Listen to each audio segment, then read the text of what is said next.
Sekarang banyak yang takut dengan dirinya sendiri, Pak. Oh ya? Ya.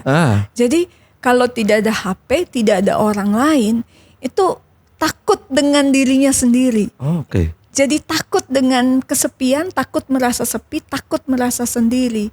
Padahal ketika sepi sendiri, disitulah momen kita untuk bersama-sama dengan diri kita kan, Pak. Tapi ini kemudian hilang karena tidak mengenal lagi dirinya siapa.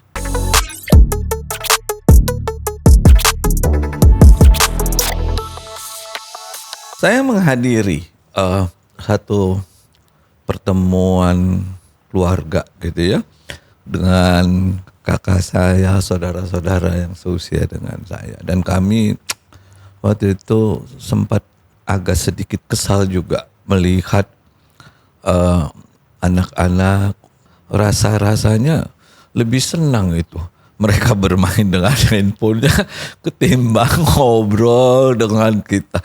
Dan gak ada sedikit perhatian-perhatian yang mereka arahkan ya untuk membangun bagaimana kita ngobrol kan begitu. Mereka sibuk dengan handphone dan segala macam. Sehingga kami berpikir apa ya anak-anak sekarang kok rasa-rasanya gitu ya. Mereka tidak tertarik untuk bisa membangun kebersamaan lagi dan pinginnya sendiri main handphone. Gelisah kalau enggak. Kenapa ya sendiri? Kok bisa sampai kayak begini? Karena isi HP-nya lebih menarik, Pak. Isi HP-nya lebih menarik. Lebih menarik, selalu ada hal baru kan, Pak. Yeah. Dan apalagi dengan algoritmanya, kita melihat apa yang akan muncul juga. Karena dia mengenali berarti kita suka itu. Maka kita akan selalu diberikan apa yang kita suka. Dibandingkan ngobrol sama opa-opanya. Yang gak ngerti algoritma. Aduh, bosannya minta ampun. Sehingga duduk diam dan melihat isi HP ini jadi jauh lebih menarik. Jauh lebih menggugah otaknya, lebih mensimulasi untuk otaknya. Ya. Oh, jadi karena mereka terpicu ya oleh sebuah informasi yang terus-menerus dipompakan dan membuat mereka tertarik. Mereka lebih senang di sana ketimbang kita ngobrol. Padahal kita kan keluarga nih. Berarti gimana itu kira-kira? Karena kita itu selalu manusia itu memang selalu ingin mencari tahu, Pak. Saya kira bahkan kita diskusi begini kan karena saya juga ingin tahu pendapat Bapak bagaimana, Bapak juga ingin tahu pendapat saya seperti apa. Kita selalu terpacu untuk ingin tahu, gitu. Selalu ingin mencari informasi, selalu ingin mengetahui ada apa yang baru. Dan ini selalu tersedia dengan media sosial terutama. Dan di gadgetnya mereka. Dengan gadgetnya. Sehingga ini kemudian lebih menggugah untuk mereka dan membuat mereka jadi jauh lebih tertarik. Karena ada yang baru lagi, ada yang baru lagi. Setiap 15 menit, Pak. Dan mereka juga tidak sempat untuk mengeksplorasi lebih jauh karena sudah berganti lagi temanya. Dan ini membuat selalu terpacu begitu. Rasa senangnya itu selalu terpacu karena ada yang baru lagi, ada yang baru lagi.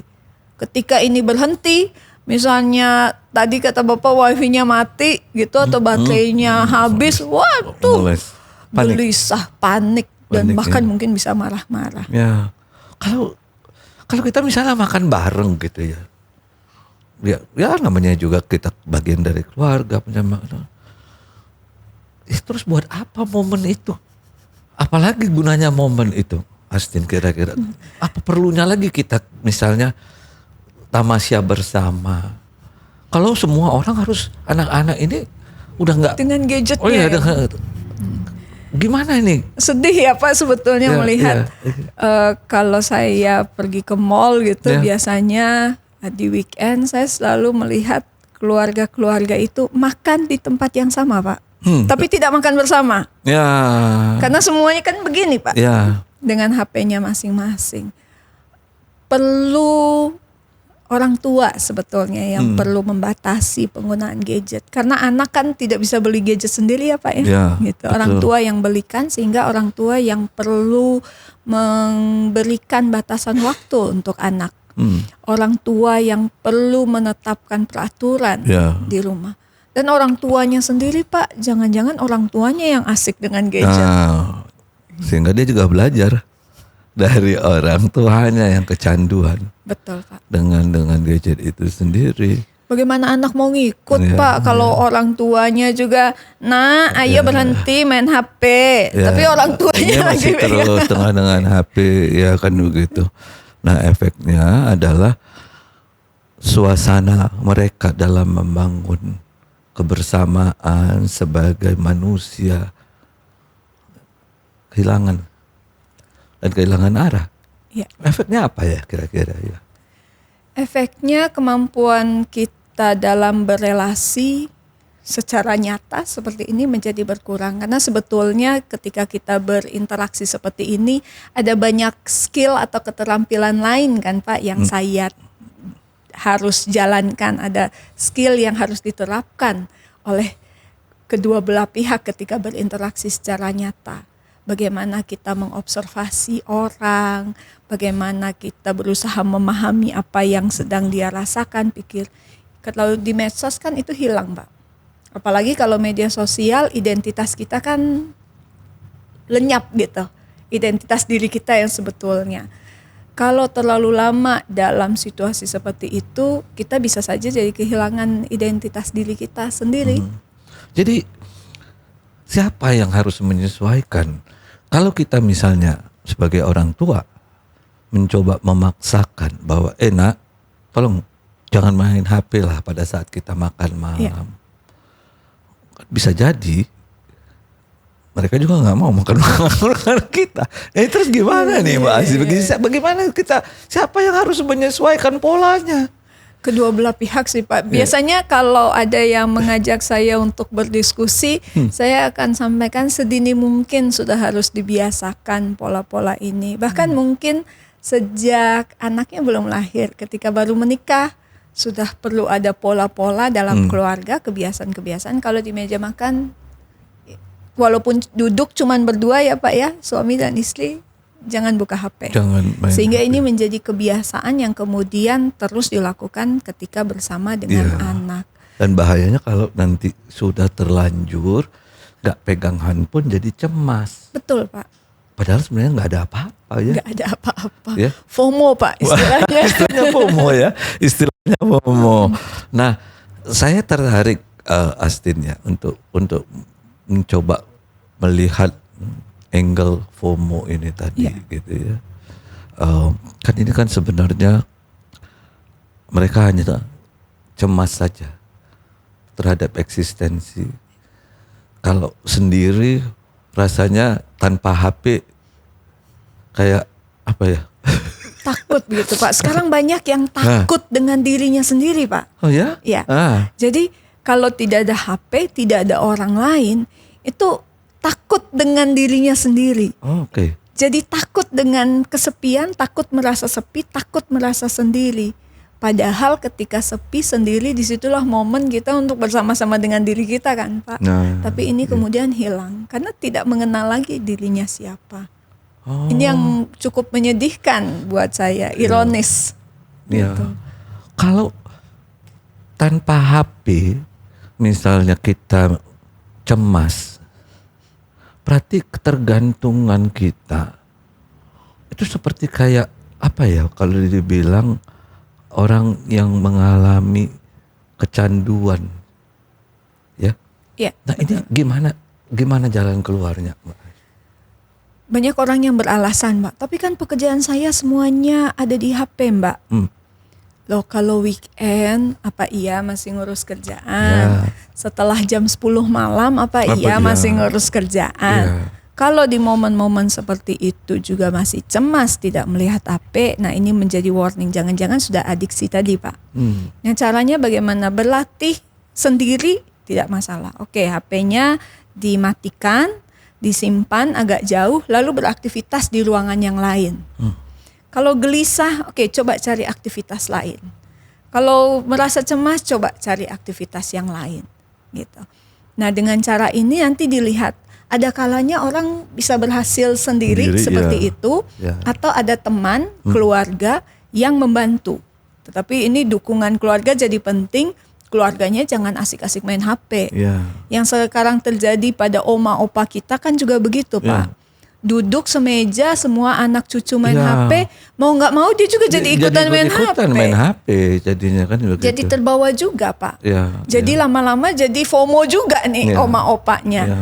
Nah, ada yang kesulitan. Nah, pada saat itulah mungkin kehadiran profesional dibutuhkan. Oh, Gitu. jadi ada di mana mereka benar-benar merasa cemas tanpa ini semua. Gelisah sekali, Gelisah, Pak. ya? Gelisah sekali. Sangat gelisah. Sangat gelisah.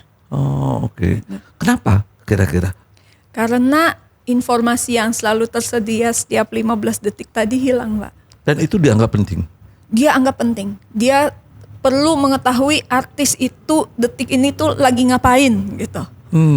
Berita ekonomi saat ini nih apa yang sedang terjadi gitu. Ya. Ada dorongan yang sangat kuat ya. sangat besar untuk mau tahu sekarang. Ini yang mungkin secara sekilas orang akan bilang mentalitas instan. Pengennya semua sekarang gitu. Kalau tidak sekarang berarti saya udah ketinggalan berita, nggak bisa lagi gitu. Dan pada saat kita tanya apa manfaatnya? Apa kira-kira jawaban mana? Ya biar tahu aja. Sesimpel itu ya. Sesimpel itu. Sesimpel itu. Apakah kemudian akan bermakna pada dirinya sendiri? Mungkin enggak juga, Pak. Enggak juga ya? Enggak juga. Tanpa kita bergaul hidup juga, nggak setiap orang yang datang menanyain kita, kamu tahu nggak tentang ini? Terus kalau nggak tahu kenapa? Kalau nggak tahu, so what? Ya gitu ya. Ada masalah nggak? Kan nggak Ini harus. berkaitan nanti dengan insekuritas, Pak. Insekuritas. Seolah-olah kalau tidak tahu, kok ketinggalan zaman gitu. Ada kekhawatiran. Jadi bagaimana kita mengarahkan supaya orang harus siap menjalani hidup ini dengan kesendirian? Kira-kira gimana, Astin? Menyempatkan waktu dengan diri sendiri. Untuk berefleksi, untuk memikirkan hari ini apa ya yang sudah saya buat ya, hari ini apa ya yang sudah saya pelajari, hari ini apa ya hal yang bisa saya syukuri, saya senang ketemu siapa ya hari ini. Momen-momen seperti itu jika dilakukan setiap hari akan membuat kita terbiasa dengan diri kita sendiri. Gitu. Menjadi momen refleksi. Ya. Ada istilah sekarang tuh namanya Astin yang disebut dengan detachment. Betul sekali, Pak. Detachment. Nah, contoh misalnya detachment terhadap HP. Kan begitu. Kita tahan nggak dalam satu hari tanpa HP? Misalnya. Ini gimana soal detachment ini? Ini detachment ini sebetulnya mungkin bukan hanya dengan HP ya, Pak ya. Dengan banyak hal lain. Bahkan ada kalanya mungkin dengan orang juga, ada kalanya kita sangat ketergantungan dengan seseorang begitu. Tapi kalau kaitannya dengan HP, ini perlu dilakukan supaya kita bisa mengambil jarak mana yang diri kita di media sosial dan mana diri kita yang saya sesungguhnya. Gitu. Bahkan dalam relasi sosial pun kita perlu mengambil jarak juga. Oke. Perlu mengambil waktu untuk diri sendiri supaya kita tahu kan, Pak, saya ini sebetulnya tanpa semua ini saya itu siapa. Karena at the end of the day apa yang terjadi behind the closed door itu yang penting kan, Pak? Ya.